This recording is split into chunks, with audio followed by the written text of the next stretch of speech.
আমি রান্না করলাম ছোলা বাটুরার ছোলা। ছোলাটা আমার রান্না হয়ে এসেছে। আমরা হোটেলে খাই, কিন্তু বাসায় কোনো দিন ট্রাই করিনি। আমি আজ প্রথমে ট্রাই করলাম। এরপর আমি বাটুরাটাও বানাবো।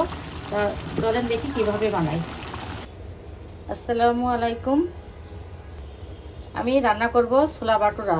ছোলা বাটুরা সাথে যে ছোলাটা খাই আমি, সেই ছোলাটাই রান্না করব। একটি তেল দিয়ে নিয়েছি, এটা দিয়ে দেব পেঁয়াজ বাটা, একটু আস্ত জিরা দিয়ে দিলাম একটু দারুচিনি আর লং, আদা বাটা, রসুন বাটা, লবণ, এগুলো দিয়ে আমি যতক্ষণ আদা রসুনের গন্ধ থাকবে ততক্ষণ আমি এটা ভেজে নিব।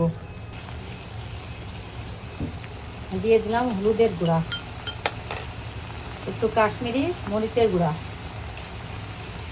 দিয়ে আর একটু ভালো করে নাড়াচাড়া করে নেব। মশলাটা আমার ভালো করে কষানো হয়ে গিয়েছে। এবার আমি দিয়ে দেবো একটা টমেটো, আমি ব্লান্ড করে রাখছিলাম সেইটা। টমেটো দেওয়ার পরে আমার ভালোভাবে কষানো হয়ে গেছে, তেল ছেড়ে দিয়েছে। এবার আমি সিদ্ধ করা ছোলা আমার একটু ব্লান্ড করা ছিল, সেটা দিয়ে দিলাম। এই ব্লান্ড করা ছোলাটা দেওয়ার পরে আমি একটু ভালো করে কষিয়ে নিচ্ছি। এবার আমি এই সিদ্ধ করা ছোলাটা ভিতরে দিয়ে দিব, দিয়ে একটু ভালো করে কষিয়ে নিব। আমি দিয়ে দিলাম এখানে একটু চিনি, একটু দিয়ে দিব গরম পানি। এবার অল্প একটু তেঁতুলের পানি দিয়ে দিলাম।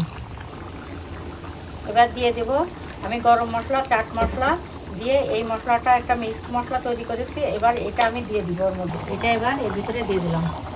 ছোলা বাটুরা ছোলাটা আমার প্রায় হয়ে এসছে। এবার আমি একটু পানি শুকিয়ে গেলে নামিয়ে নিব।